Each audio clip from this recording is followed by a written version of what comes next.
Alrighty, well, it's a cold day here at Camp Crazy. I've got the heat going. I've had the heat going for a few hours now there over the old big buddy. But it's struggling to keep up because it is cold.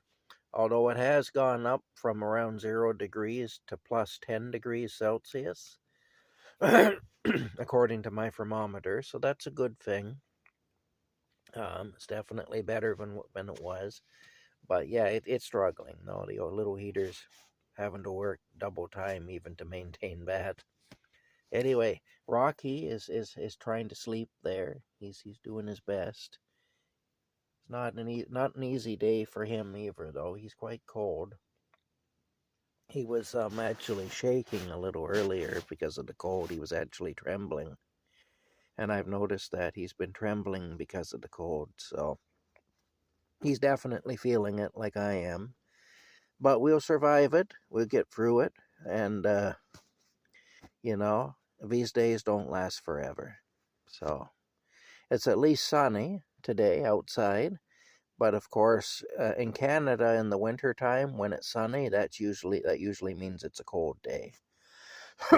The better days are really the overcast days in the winter time, because they're at least warmer days. You very seldom get a warmer get a sunny day that's halfway warm at this time of the year. Anyway, December's nearly over. We got to get through January and February. Those are the two worst months, generally. After that, things will get better. Usually in March, things are kind of it's a mixed bag, but it starts to get better. In April, it gets noticeably better, although we get a lot of rain. In May, it gets noticeably better again, but a lot of rain. And then in June, we have our summer. In June and July and August, and sometimes into September, it can be kind of nice, although often we go into a rainy period in September. And then, oftentimes September will be mostly rain, but then October will turn out to be okay. November, well, it can be a mixed bag too. It can be okay or not. And then, of course, we get back into December when we're into the thick of winter again. Anyway, I've noticed that there's a move more and more now toward communism. In Canada, especially, communism seems to be a popular thing. It's a weird thing. It's kind of a hybrid of communism. It's kind of a cross between communism and fascism and capitalism. That they're trying to push. It's a strange kind of a thing. It's a World Economic Forum kind of a thing, is what it is. Of course, our government is made up of members of the World Economic Forum. As Klaus Schwab, who's head of the World Economic Forum, said, "We have penetrated the Canadian cabinet. We have penetrated." Imagine, penetrated. My God. Oh, I shudder to think.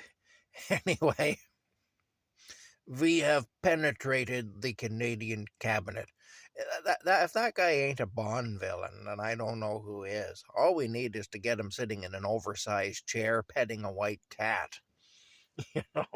Really. Oh, he's awful. Anyway, that's our Prime Minister's mentor. Yeah, Justin Trudeau loves Klaus Schwab. And the truth of the matter is, Pierre Poilievre, who's probably going to replace Justin Trudeau, isn't a whole lot better. A lot of people are putting all their hope in him. And they're doing that because he's not Trudeau. That's what it is. Anybody who's not Trudeau is good. That's kind of you could dress a goat up in a suit and run him with the campaign slogan, "I'm not Trudeau," and he would win. Poilievre is basically Trudeau light. He is. He's just a less intense version of Trudeau. And we're going to see that when he becomes Prime Minister. Um, there'll be some changes for the positive, I'm sure. There'll have to be. But he's still going to gradually push us toward the same goals that Prime Minister Justin Trudeau has been pushing us toward. He's just going to do it differently.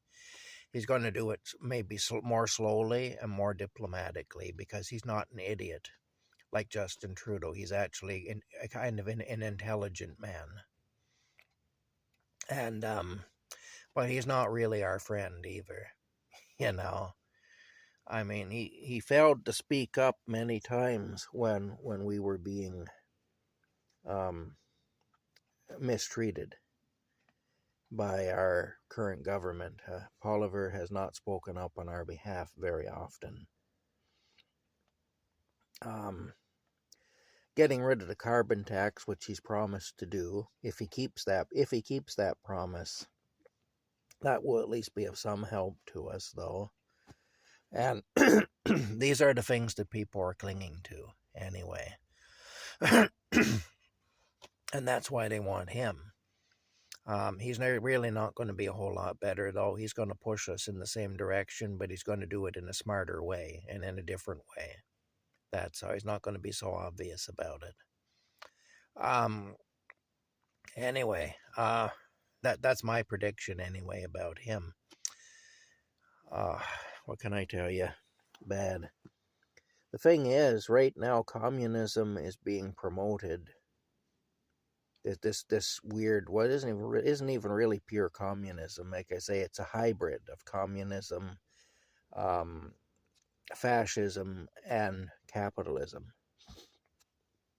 See, Canada has always been kind of a socialist country, at least within recent memory. Within the last 75 years, Canada has become more of a socialist country.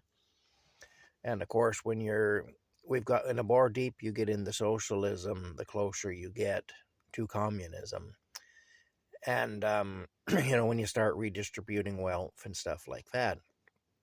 Now, capitalism in its purest form can be quite brutal. And I mean, when we had capitalism in its purest form, we had people literally starving to death because they just weren't able to make it in a capitalist world. And this is what inspired the move toward socialism. And understandably so, because if you have any kind of a heart, you don't want to live in that kind of an atmosphere where basically if you can't make it, you're going to live a brutal life and die young. I mean, nobody with a heart wants that. And so anyway, the bottom line is, though, with all its issues, and capitalism has plenty of issues. Capitalism is certainly imperfect, like everything else in this world is imperfect, because this is a fallen world. Capitalism is the best of all the shitty systems man has come up with, at least so far. This hybrid system that they're trying to bring in of communism, fascism, and some form of capitalism is already creating a lot of issues and causing a lot of hardship for a lot of people. And it isn't even in full swing yet.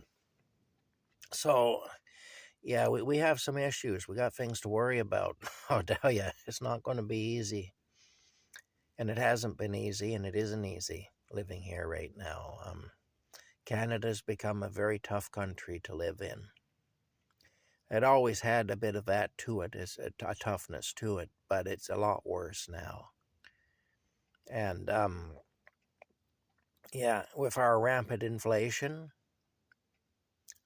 and everything else, all those hardships that socialism was supposed to alleviate, they're coming back in a big way. So yeah, and the inflation is largely caused by these policies that are being put in place, as they try to bring in this new hybridized system.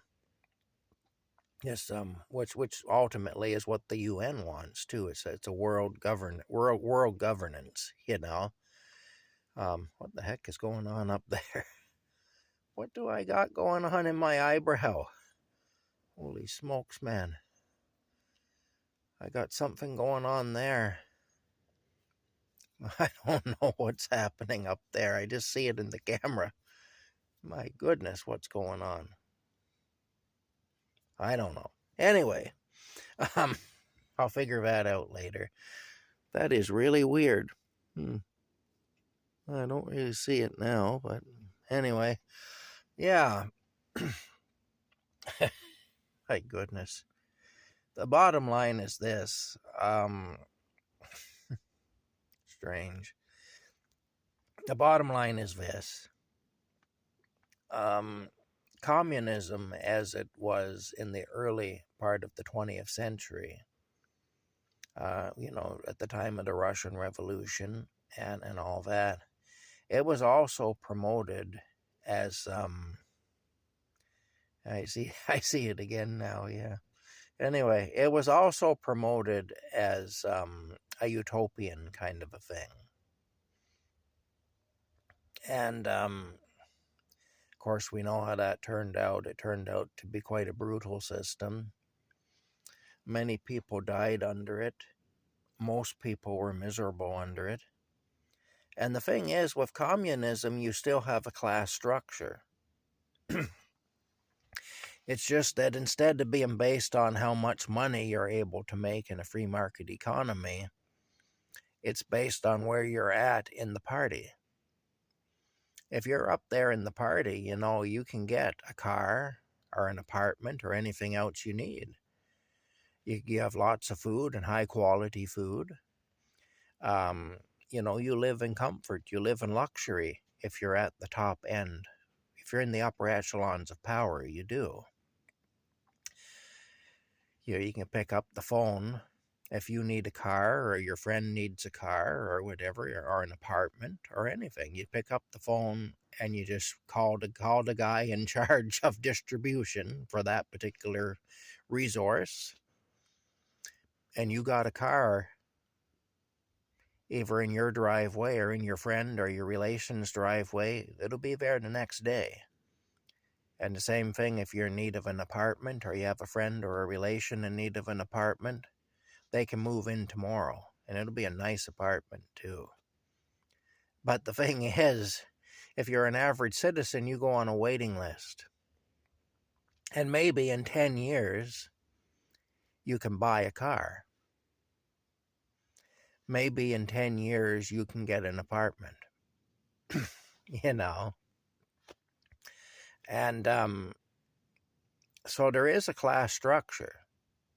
Even with communism, they claim there isn't, but there is.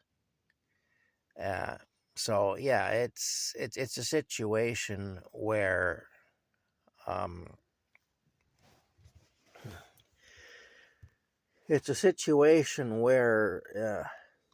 if they blame the problems of capitalism on class structure, which communists tended to do, at least back then, they didn't overcome that. They just come up with their own version of it. That's all. And see, that's in our fallen nature, eh? Yeah, that's humanity. It's right in us to do that. And we're going to find a way to do it one way or another. And no matter what system you live under, you will live under a class structure. Because if you look at history, every society, every system has had a class structure where some people were of more value. I'm not saying it's right, and I'm not saying it's accurate, but it's the truth. Some people were regarded as being of more value than others. And the street sweeper was not valued the same as the priest, or the politician, or the police officer. And the priest, or the politician, or the police officer was not valued as much as the king, or as the nobility. or whatever. The same is true. It's true for every society. Um, you know, the guy working in the factory or on the collective farm is not valued the same as the overseer, as the community overseer. The community overseer is not valued the same as the bureaucrat at the central government. The bureaucrat at the central government is not valued the same as the upper echelon of the party, the high-ranking leaders of the party. And of course, the high-ranking leaders of the party are not valued the same as the leader of the party, whoever he may be. Every society, it's the same. It doesn't matter. Under capitalism, it's the same too. There's a social hierarchy. Some people are less valued than others. That's true, but we don't escape that by going to another system, because that's not something we can escape. It's something that's right within us. My former boss, the auctioneer, I talk about him sometimes. His common law wife is kind of a miserable person, and she's just a very unhappy person, and she suffers from, I suppose, some sort of depression, and she's just very unhappy. And she tends to blame her surroundings and the people around her for her unhappiness. And so she's constantly going from one thing to the next, changing up things, driving people out of her life and bringing new people in. They've moved, well, back around the time they sold my house out from under me, because I also rented a house from them. They moved. They moved up north to another county, to Renfrew County. And, of course, she thought that was going to be the thing that would make her happy, because it was this area and the people around here who were making her miserable. So she went up there, and from what I hear, she's still miserable. She's in a different place, surrounded by different people, and yet she's suffering from the same misery she suffered from here. You see, the reason for that is the misery isn't an external thing. She takes it with her. Everywhere she goes, the misery follows her because it's a part of her. It's within her. And she will be miserable until she realizes that. If she ever comes to grips with that, then she will cease to be miserable, because she will address it. But you can't address something that's internal by running away from it, because if it's a part of you, running away from some emotional state that's internal is like running away from your left foot, or something. You're taking it with you wherever you go. That's how it is. You can't run away from it. And, there's a lot of people fall into that trap. Well, what's happened politically, in at least from what I've seen, and what's happened in Canada, is people have come to blame, a lot of people have at least, they've come to blame capitalism, and to say, well, capitalism is a bad system, we need to move to some other thing.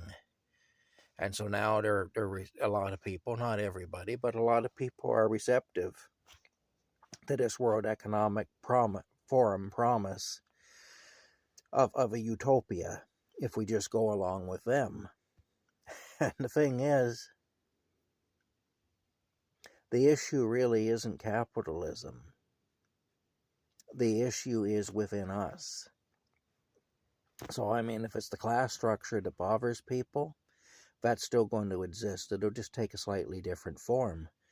If it's inequity and inequality, that's still going to happen, because we'll make sure it does, because that's something that we have within us, because we're a fallen people. The humanity is fallen. The world is fallen. And so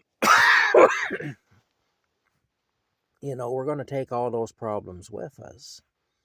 We're never going to live in a society where everybody is truly equal, where everybody is equally valued, where everybody has an equal opportunity, where everybody is essentially the same. And the reason for that is because it's just within us not to have that, you know. Plus, the other side of it is the way things work in this world, most advances that actually improve the quality of life for the majority of the people come from people actually who have an incentive to try to rise above, to try to get above whatever station they're at now in life. So it's like, okay, I'm not happy with where I'm at. I want to get to a higher level. Well, in order to do that, I've got to work harder. Or I've got to have a good idea. I've got to come up with a really good business idea. Or I've got to invent something that will be of benefit to others. And so on, that people will want to buy because they'll see it and say, hey, that's a good thing. That would improve the quality of my life. I need that. I'm going to part with some of my hard-earned money so that I can own one of those. That's how Henry Ford got rich. Basically, he built a car and he marketed it to the working man, that being the Model T Ford. Basically, if you had a job, you could buy a Model T Ford. That had never happened before. Prior to that, the automobile was a toy for the wealthy. The average man on the street couldn't even dream of owning a car. The average man on the street would see a car go past him full of wealthy people, but he could never own one. For most of the average working people, it was just a pipe dream until Henry Ford developed the assembly line to such a degree that he was able to produce vehicles en masse relatively cheaply. And then, if you had a job, you could buy a car, you see. That made Henry Ford a crap ton of money. That idea did. But see, he had the incentive to do that. The incentive being that he could get rich if he could figure it out. If he could crack the formula to increase the numbers of people who would buy his product, he could get rich. And he did that. He had the incentive to do it, and he did it. In a society where everyone is equal, and where no matter what you do, you're never going to do any better than the guy who does nothing, you have no incentive. So like in a society, in a communist society, like if Henry Ford had been born in St. Petersburg, Russia, and Henry Ford lived in the 1920s when communism, back during the First World War in 1920s and stuff, that was Henry Ford's era. But if he had lived over there, he never would have developed the assembly line, and he never would have made cars that he could market to the masses, cars that pretty well anybody could afford. And the reason is he'd had no incentive to do it. He wouldn't have gained anything by doing that, and so he wouldn't have done it. And that's the truth of it. And see, that's what happens. That's why communism ultimately fails, is because there's a stagnation. There's a mediocrity. There's a lack of incentive. The only people who succeed in communism are people that are born in the families that are connected to the party. And then if you kiss enough ass, and you do what you're told, then maybe you can get a job up in the government. You can be a high-ranking government bureaucrat, and then you can drive a nice car and you can have a nice apartment. You'll always be under the thumb of those above you, but you'll be more physically comfortable. You'll have things that the average person doesn't have. You'll eat better, and you'll have little luxuries that most people in your society can only dream of having. You know, that's about it. Anyway, bottom line is most of the greatest innovations have come out of societies where you could advance your own position by being smart or working hard or both. Excuse me. Oh, anyway, that was kind of rude of me. But anyway, um, and all of those societies are, in fact, free market, capitalist societies. So, as brutal as capitalism is and can be, as tough as capitalism is and can be, and it is, it's brutal and it's tough. It's also the only system we've ever created that where you could be born into this world with nothing and leave it a lot better. I mean, leave it in a state where you're very well off. If you play your cards right, if you have the brains and the abilities, you can do that. Not everybody has that, of course. Not everybody's able to do that. But even with people who aren't able to do it like that, I mean, you don't necessarily have to be a Henry Ford.